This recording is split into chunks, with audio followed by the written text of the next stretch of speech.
हमारे देश में ऐसे अनेक मंदिर हैं जो अपनी अनोखी परंपरा व रहस्यों के लिए जाने जाते हैं। ऐसा ही एक मंदिर है मध्य प्रदेश के उज्जैन में स्थित भगवान काल भैरव का। इस मंदिर के संबंध में चमत्कारी बात यह है कि यहाँ स्थित काल भैरव की प्रतिमा मदिरा का सेवन करती है, लेकिन मदिरा जाती कहाँ है, यह रहस्य आज भी बना हुआ है। प्रतिमा को मदिरा पीते हुए देखने के लिए यहाँ देश दुनिया से काफी लोग पहुंचते हैं। भगवान काल भैरव का मंदिर क्षिप्रा नदी के किनारे भैरवगढ़ क्षेत्र में स्थित है। इस मंदिर की सबसे बड़ी विशेषता है कि यहाँ भगवान काल भैरव की प्रतिमा को शराब का भोग लगाया जाता है। आश्चर्य की बात यह है कि देखते ही देखते वह पात्र जिसमें मदिरा का भोग लगाया जाता है खाली हो जाता है। यह शराब कहाँ जाती है, यह रहस्य आज भी बना हुआ है। यहाँ रोज श्रद्धालुओं की भीड़ उमड़ती है और इस चमत्कार को अपनी आंखों से देखती है। काल भैरव को शराब अर्पित करते समय हमारा भाव यही होना चाहिए कि हम हमारी समस्त बुराइयां भगवान को समर्पित करें और अच्छाई के मार्ग पर चलने का संकल्प करें। मदिरा यानी सुरा भी शक्ति का ही एक रूप है।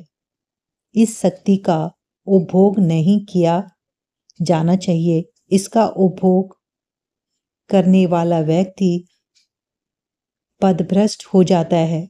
मंदिर के पुजारी के अनुसार इस मंदिर का वर्णन स्कंद पुराण के अवंती खंड में मिलता है। इस मंदिर में भगवान काल भैरव के वैष्णव स्वरूप का पूजन किया जाता है। इस मंदिर से जुड़ी अनेक किंवदंतियां भी प्रचलित हैं, जिसके अनुसार उज्जैन के राजा भगवान महाकाल ने ही काल भैरव को इस स्थान पर शहर की रक्षा के लिए नियुक्त किया है। इसलिए काल भैरव को शहर का कोतवाल भी कहा जाता है।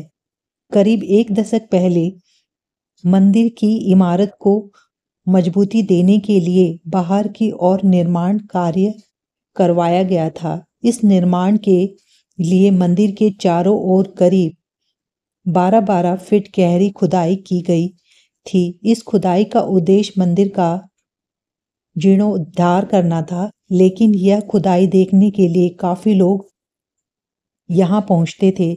सभी जानना चाहते थे कि जब काल भैरव शराब का सेवन करते हैं तो वह शराब कहाँ जाती है। इसी जिज्ञासा को शांत करने के लिए खुदाई कार्य के दौरान काफी लोग आए, लेकिन खुदाई में ऐसा कुछ नहीं मिला जिससे लोगों के इस प्रश्न का समाधान हो सके। इस मंदिर के बारे में कई किंवदंतियां भी ऐसी हैं कि अनेक वैज्ञानिक इस मंदिर का रहस्य जानने के लिए आए, लेकिन वे भी इस चमत्कार के पीछे का कारण जान नहीं पाए। भगवान काल भैरव का मंदिर मुख्य शहर से कुछ दूरी पर बना है। यह स्थान भैरवगढ़ के नाम से प्रसिद्ध है। काल भैरव का मंदिर एक ऊंचे टीले पर बना हुआ है, जिसके चारों ओर दीवार बना हुआ है। ऐसी मान्यता है कि मंदिर की इमारत का जीर्णोद्धार करीब 1000 साल पहले परमार कालीन राजाओं ने करवाया था। इस निर्माण कार्य के लिए मंदिर की पुरानी सामग्रियों का ही इस्तेमाल किया गया था। मंदिर बड़े बड़े पत्थरों को जोड़कर बनाया गया था।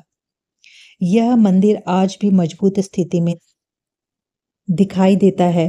काल भैरव मंदिर के मुख्य द्वार से अंदर घुसते ही कुछ दूर चलकर बाईं ओर पाताल भैरवी का स्थान है। इसके चारों ओर दीवार है।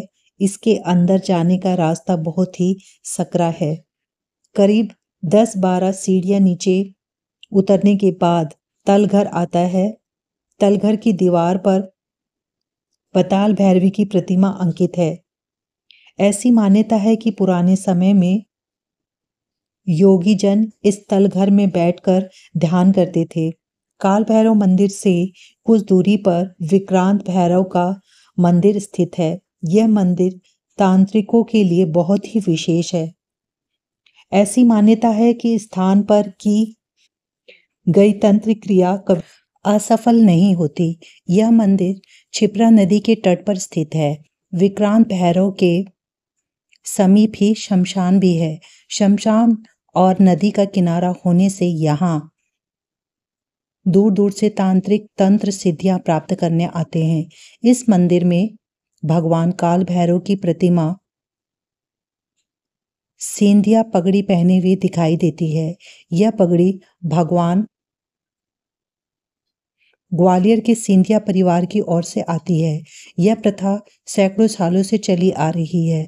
इस संबंध में मान्यता है कि करीब 400 साल पहले सिंधिया घराने के राजा महादजी सिंधिया शत्रु राजाओं से बुरी तरह पराजित हो गए थे।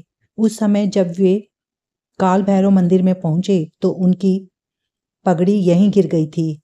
तब महादजी सिंधिया ने अपनी पगड़ी भगवान काल भैरव को अर्पित कर दी और शत्रुओं पर विजय प्राप्त करने के लिए भगवान से प्रार्थना की। इसके बाद राजा ने सभी शत्रुओं पर विजय प्राप्त की और लंबे समय तक कुशल शासन किया।